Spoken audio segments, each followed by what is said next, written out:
এখানে যারা চাকরি করছেন তাদের চাকরির সময়সীমা যে সেন্ট্রাল স্কিম সেটা 60 বছর করা যাবে না। কিন্তু আমরা দেখেছি এই যে কোভিডকালীন পরিস্থিতি কোভিড-19 যার পরিপ্রেক্ষিতে পুরো প্রায় 2020 সাল আমাদেরকে এই মহামারী থেকে রক্ষা করবার জন্য আমাদের সকল অংশের মানুষকে সেখানে দুশ্চিন্তার মধ্যে ছিলাম।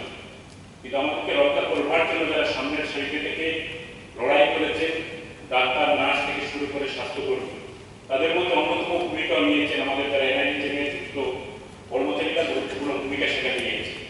এই বিষয়গুলো বিবেচনা করে আমার কাছে একটা রেফারেন্স আছে যে আসাম গভর্নমেন্ট এই বিষয়গুলোকে বিবেচনা করে আসাম গভর্নমেন্ট তারা নীতিগতভাবে সিদ্ধান্ত নিয়েছেন যারা এনআইটির কাজের সাথে যুক্ত 10 বছর অতিক্রম করেছেন একটা তাদেরকে তারা যাতে 60 বছর বয়স পর্যন্ত চাকরি করতে পারে। সেন্ট্রাল গভর্নমেন্টের স্কিম সেন্ট্রাল গভর্নমেন্টের নিয়ম অনুসারেই হয়। শুধু এনআইটিএম সেন্ট্রাল গভর্নমেন্ট স্কিম না, অনেক সেন্ট্রাল গভর্নমেন্ট স্কিম আরডিতে রয়েছে, অন্যান্য ডিপার্টমেন্টে রয়েছে। আর এই প্যান্ডামিকের সময় শুধু এনআইটিএম যে কর্মচারী এরাই কাজ করেছে তেমন না, সাফাই কর্মচারী এরাও করেছে। ওরাও আউটসোর্সিংয়ের মাধ্যমে জিবিতে ডিএমএ বিভিন্ন ডিস্ট্রিক্ট হসপিটালে কাজ করে।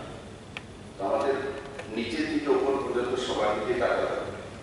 শুধু পার্টিকুলার একটা ডিপার্টমেন্টে সরকার তাকালে বাকিদের সঙ্গে তাকাবে না, সেটা হয়নি। দ্বিতীয় বিষয় হচ্ছে যে আসাম গভর্নমেন্ট কি করেছে, হরিয়ানা গভর্নমেন্ট কি করেছে সেটা আমরা স্টাডি করে দেখব। কিন্তু সঙ্গে সঙ্গে সেটা মনে রাখা উচিত সবার, যেটা রাজ্যের আর্থিক স্থিতির উপর নির্ভর। সেন্ট্রাল গভর্নমেন্টের কোনো স্কিম চলছে, তাকে রেগুলাইজেশন করা, তার জন্য পয়সার ব্যবস্থা করা, সেটা রাজ্যের আর্থিক স্থিতির উপর নির্ভর করে। তো যেমন ত্রিপুরাতে আমরা 7 পে স্কেল দিয়েছি, তো অনেক রাজ্যে নেই। আমরা 3% দিয়ে দিয়েছি প্যান্ডামিকের মধ্যে, তো অনেক রাজ্যে দেয়নি। তো সেটা রাজ্যে রাজ্যে ডিফারেন্স করে তার আর্থিক স্থিতির উপর।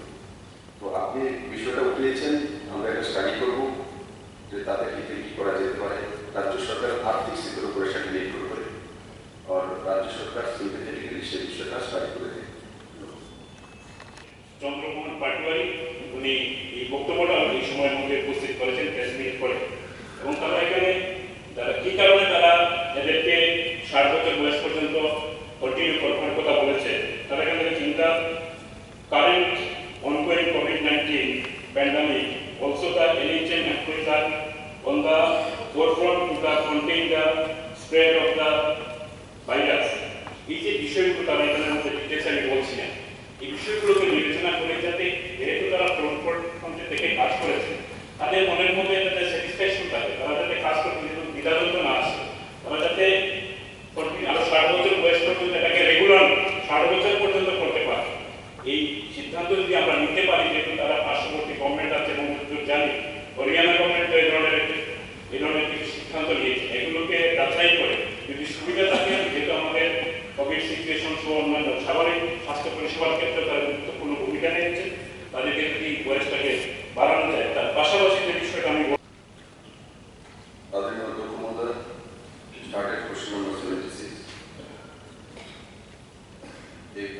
এনআরএইচএম এর নিযুক্ত কর্মচারীদের চাকরির সময়সীমা 60 বছর করার পরিকল্পনা সরকারের কাছে আছে কিনা?